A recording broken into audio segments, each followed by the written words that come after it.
Yun, magandang hapon sa inyo mga kaibigan. Atin ipapakita ngayon ng iba't ibang lagayan ng baterya sa mga F-series o yung tinatawag nating battery slot. So, unahin natin itong unit na to. Ito F02.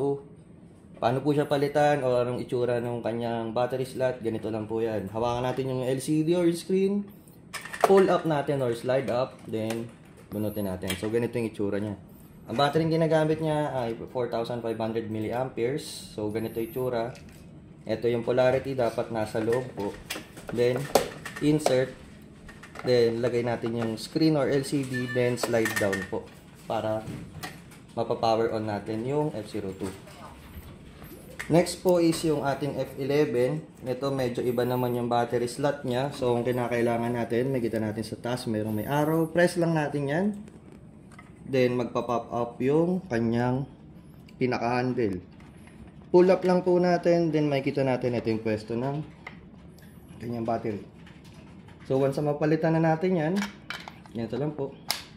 Dapat yung polarity nakalabas, polarity facing dito sa atin, then slide down. Yan po yung F11. Next naman po, ang kaparehan nito is F20, F21. Ganito po yung battery case nya, nasa ibabaw po. So mapapansin natin mayroon siyang cover dito. Hawakan lang natin, then pull up. Then makikita natin yung battery niya nandito. So may groove siya dito. Ang kailangan na natin gawin ay hawakan natin yung battery. Then pull up. So once again, yung polarity dapat naka-face sa atin po. Then pag maglalagay po ng battery na bago, slide down. Insert lang yung battery. Then ilagay natin yung battery cover. Next naman po ang ating F04. So sa F04, ito naman ang ibang battery dahil ito ay 3,500 mAh. Ito po yung screen niya. Makikita natin may button dito sa may taas. Press lang po natin yan. Then makikita niya nag-pop up po yun or nag-pop out yung ating LCD. Then pull. Yan po ang itsura niya. May dalawa po yung battery slots.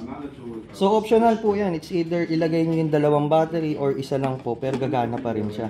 Dahil ang purpose nitong isang battery slot for extended life ng power ng ating smart lock. Pwede naman na isa, mas recommended natin yung isa. So ganito lang po siya ibalik.